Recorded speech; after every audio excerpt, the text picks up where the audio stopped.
In the last couple of weeks, we've been covering some special topics about the Pacific War, since there wasn't much happening during this time. But today we come back for the main series with an episode looking forwards towards the Indian Ocean.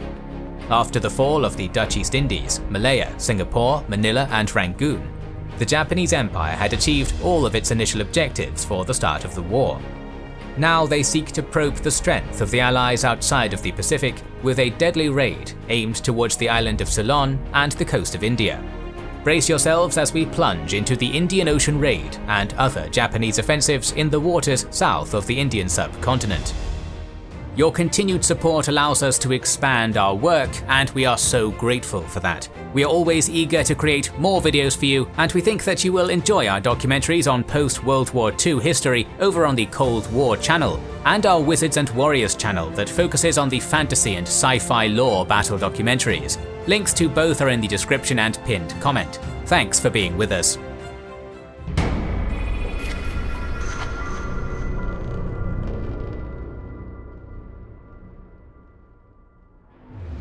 This episode first takes us back to the general situation in Burma, where the Japanese invaders were clashing with Chinese and British defenders along the Burma Road. On March 19th, landing operations were commenced for the arrival of the 56th and 18th Divisions at Rangoon, hoping to reinforce General Ida's 15th Army in its conquest of Burma.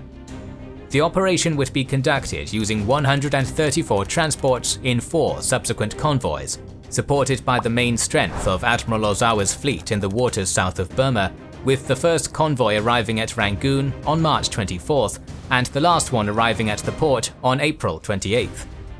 Along with the Japanese troops were also transported large quantities of ammunition and materiel, which would prove to be of tremendous assistance for the Burma operation. Meanwhile, it was planned to further support this operation with a naval invasion of the Andaman Islands, to be carried out by the Hayashi unit and a detachment of Navy units under the command of Captain Kawasaki Harumi. The invaders departed Penang Island on March 20th, escorted by the 3rd Squadron of Rear Admiral Hashimoto Shintaro and heading towards Port Blair, the main British base on the Andaman Islands. There, the defenders had placed a Gurkha detachment of the 16th Indian Brigade, but it got recalled after the fall of Rangoon and when the British realised Port Blair was impossible to defend, so there was only a small 300 men strong Sikh militia there. On March 23rd, Kawasaki achieved a surprise landing at Port Blair, Ross Island and the western coast of Snake Island. Immediately the Port Blair garrison surrendered after destroying the base's facilities, and these locations were then occupied. With their main objective completed, orders were issued to mop up the remaining enemy presence on the island. On March 24th, the Hayashi unit was sent to Havelock Island, but they found no trace of enemy presence, so the Japanese left the island alone. Other units were also sent to Port Cornwallis, Stewart Sound, and the Elphinstone and Colebrook Islands, completing the mopping up of these locations by March 27th and successfully placing the Andaman Islands under firm Japanese control. The subsequent Japanese occupation would be accompanied by many war crimes and atrocities, including the arrest and torture in the cellular jail of more than 900 people. In the meantime, after the successful bombing of Darwin and the effective role of the Kidubutai south of Java, Admiral Yamamoto had been planning to conduct a surprise attack operation on the island of Ceylon since February 14th, aiming to cause long-term damage to the island's facilities, to harm the relationship between Britain and India, and to destroy the British fleet at Ceylon. Furthermore, Ozawa was also planning to conduct a raid over the Bay of Bengal, with the objective of threatening the Allied supply route from the Indian Ocean to Calcutta, while also dissuading the British from counterattacking against the Andaman Islands. Thus, Operation C was scheduled to start on April 1st, with the inclusion of the 5th Carrier Division back into the Kidubutai. Yet as we've previously covered, March would also see air raids over Minami Torishima and Wake Island, and that would leave Tokyo concerned about the security of the home islands, so the operation was postponed until April 5th. In the meantime, Admiral Takahashi had also planned to conduct an invasion of Christmas Island, aiming to secure its valuable rock phosphate resources. A small fleet under Rear Admiral Hara Kenzaburo was appointed to carry out Operation X, mainly consisting of 3 light cruisers and 2 destroyers. They were to transport a Navy unit of around 850 men to land on Christmas Island and secure its phosphate facilities. On the other side, the British had placed Vice Admiral James Somerville in charge of the Eastern Fleet, who counted with 3 aircraft carriers, 5 battleships, 7 cruisers, 16 destroyers, and 7 submarines at the naval base of Trincomalee, a sizable force considering the commitment of the Royal Navy to the Atlantic and Mediterranean theatres. This port was inadequate, vulnerable, and easy to spy for the Japanese, so Somerset immediately decided to move to Port T, an isolated and secret island base on the Adu Atoll. The admiral also divided his fleet into 2 groups, with the faster Force A built around the carriers Formidable and Indomitable, as well as the modernized flagship battleship Warspite, with a slower Force B formed by the old carrier Hermes and 4 unmodernized Revenge-class battleships as its core. On paper, the Eastern Fleet was very sizable, but as we can see, the vessels in Force B were vastly outdated, with ship and air crews deficient in training, so the British were concerned about their real strength in the Indian Ocean. After the collapse of Abdicom, the Allies had also agreed on a new division of strategic responsibility, with the US assuming the command of the whole Pacific theatre, and the UK assuming the control of operations in the Indian Ocean and the Middle East, so the British were not expecting to receive any reinforcements from the Americans. Furthermore, British codebreakers had successfully gathered intelligence on the planned Japanese air raid, causing Somerville to be alert for an incoming attack. But the British intelligence was in fact old, and still had April 1st as the day for the launch of Operation C, also including an inaccurate assessment of the strength of the Japanese force. So Somerville was expecting to fight a smaller force on the incorrect date. For the defense of Ceylon, the RAF further reinforced the island with 136 aircraft to counter the expected carrier-borne air attack. And on Christmas Island, there was a small garrison of 32 Indian troops under Captain Williams, whose main defense was a 6-inch gun that was mounted on the beach. Back on March 11th, a group of Punjabi soldiers had actually mutinied against British rule, killing Williams and imprisoning most of the European inhabitants. Allegedly, they were incensed to do so thanks to Japanese propaganda concerning the liberation of India, but were not aware of the incoming invasion that was going to take place.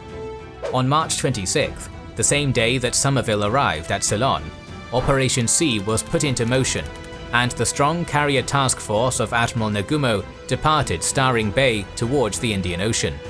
3 days later, the Christmas Island invasion force sailed from Bantam Bay without encountering any enemy, and reached a point north of the Flying Fish Cove anchorage by early morning on March 31st. The invaders immediately detected the presence of an American submarine, so they launched their aircraft to attack the enemy battery and support the assault on the Seawolf. Unfortunately for them, the submarine managed to escape, but at least the invaders were received with white flags from the Indian mutineers. Japanese forces were then allowed to land, quickly seizing the island, its battery, and its phosphate facilities. Funny enough, it seems the mutineers were planning to execute the Chinese and Malay inhabitants, and the Japanese got there just in time to save them, although this was to put them to work for them instead. Around 0950, however, the Seawolf returned and fired 4 torpedoes against the cruiser Naka. All of these shots missed, and the submarine got to escape again, although the Japanese thought they had sunk her with depth charges. But on the following morning, the Seawolf returned, and this time shot 3 torpedoes against the cruiser Notori, failing to hit her as well. In the evening, the submarine emerged for a final time and shot her last 2 torpedoes against the Nara, this time hitting her and causing enough damage to force her to return to Japan for repairs. As before, the Seawolf managed to escape for good, although the Japanese fleet would depth charge the US submarine for over 9 hours. Meanwhile, Somerville sailed on March 30th and deployed his fleet to patrol in an area 160 kilometers south of Ceylon, where the Japanese were expected to approach. Due to his bad intelligence, he had his forces on full alert, but his patrols had so far sighted nothing. During the next 2 days, Somerville swept east by night and west by day, still awaiting reports from the reconnaissance aircraft, yet there was no clue of the Japanese fleet. In the meantime, Ozawa's strike force also departed Magui on April 1st, heading towards the Bay of Bengal. On the evening of April 2nd, Somerville finally decided to return to Port T with his fleet to refuel, with no sign of a Japanese carrier-borne attack on the horizon. The cruisers Cornwall and Dorsetshire were sent to Colombo, however, and the carrier Hermes was sent with the destroyer Vampire to Trincomalee to prepare for an attack on Madagascar. Somerville's fleet finally arrived at the Adu Atoll on April 4th, the same day that the carrier task force was discovered by a British PBY 580 kilometers southeast of Ceylon. In response, Nagumo rapidly launched 18 fighters that shot down the PBY, but not before the British were alerted of the incoming attack by a pilot who reported the sighting, but not the size of the fleet. The report came at an unlucky moment for Somerville, who had to leave behind Force B and advance as fast as possible with Force A, still thinking that he was going to face a manageable force. Commander-in-Chief of Ceylon, Geoffrey Layton, also brought back the island's defences to full alert and prepared to face the brunt of the carrier-borne assault. He also sent Dorsetshire and Cornwall south to meet with Somerville, and the Hermes northeast to escape with the other ships at the Trincomalee harbour. At dawn on April 5th, Easter Sunday, Nagumo launched his reconnaissance planes to scout to the west of his position, only finding an enemy PBY, which was immediately taken down.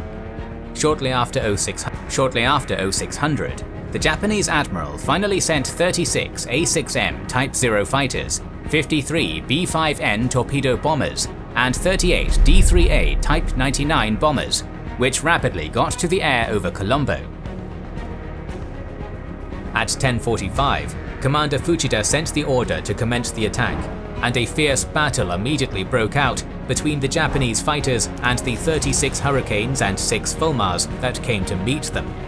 After 30 minutes of engagement, 16 Hurricanes and 4 Fulmars had been brought down, to the loss of only 7 Japanese planes, with a further 6 Swordfishes getting shot down after arriving from Trincomalee. Meanwhile, the Japanese bombers dropped their deadly load into the Ratmalana airbase, tankers, merchantmen, and other targets, but would only sink 3 vessels and cause some minor damage thanks to Layton's preparations. By 1325, the Japanese planes had returned to their carriers, but Nagumo's reconnaissance planes had also discovered Dorsetshire and Cornwall fleeing towards the southwest, so the admiral suspended a second assault over Colombo to instead attack the 2 British cruisers. In the afternoon, 18 fighters and 54 bombers skillfully fell upon the Dorsetshire and the Cornwall, and carried out a surprise bombing over them. Both cruisers quickly received many hits and then sank in a few minutes, with the British losing some 424 sailors, but later rescuing a total of 1,122 lives. Once again, Nagumo's carrier aircraft had shown how deadly they were, with Churchill later writing that nothing like this had been seen in the Mediterranean in all their conflicts with the German and Italian air forces. Cautious, the Japanese admiral now judged that in view of the movement of the British cruisers, enemy aircraft must be deployed in the area, so he decided to pull back in a southeastern direction to then sail north and assault the port of Trincomalee, while his reconnaissance planes searched for the bulk of the eastern fleet. In the meantime, Somerville feared that the invaders would attack Port T next, so he returned back to the Adu Atoll on April 6th after unsuccessfully looking for the enemy force. And with the Easter Sunday raid concluded, Ozawa then decided to commence his operations at the Bay of Bengal, with planes from the Ryujo conducting reconnaissance over the area. The subsequent airborne attacks only got to sink 2 merchant vessels, so Ozawa recognized the necessity of getting closer to the shore. By April 6th, he finally divided his forces into 3 units, launching several air attacks against the shipping in the Bay of Bengal. Ozawa's raid was tremendously successful, sinking 21 vessels with an approximate tonnage of 137,000 tons, and causing severe damage on other ships and facilities without a single loss. On April 7th, the 3 units rendezvoused and then started their way back to the Andaman Islands, reaching the 10-degree channel the following day and getting to Singapore by April 11th. On April 8th, after finding no trace of the Eastern Fleet, Nagumo prepared to attack Trincomalee. Just as with his previous attack on Colombo, his force was discovered by a PBY and the British were alerted. At dawn on the next day, the attack commenced with the liftoff of 91 bombers and 38 Zeros, and the order of Commander Fujita to start the assault at 10:20. The bombers immediately rained fire upon the port, while the Zeros engaged with 17 Hurricanes and 6 Fulmars.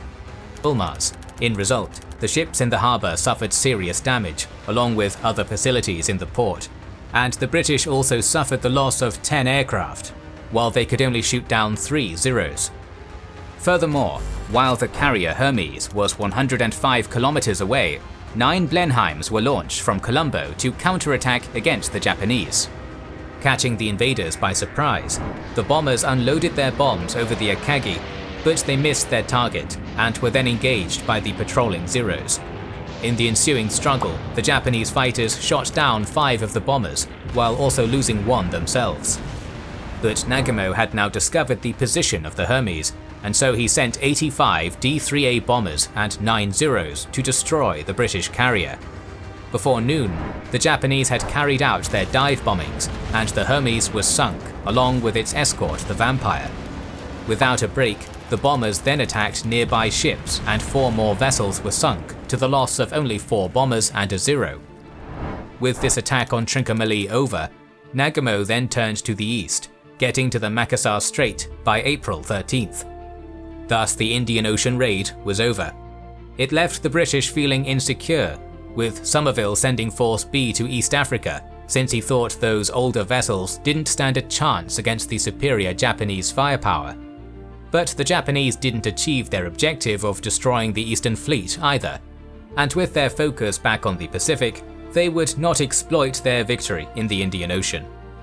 Next week, however, we turn back to the Philippines, where the assault on Bataan resumes, and Homer finally proves his worth. So make sure you are subscribed and have pressed the bell button to see it. Please consider liking, commenting and sharing, it helps immensely. Our videos would be impossible without our kind patrons and YouTube channel members, whose ranks you can join via the links in the description to know our schedule, get early access to our videos, access our Discord, and much more. This is the Kings and Generals channel, and we will catch you on the next one.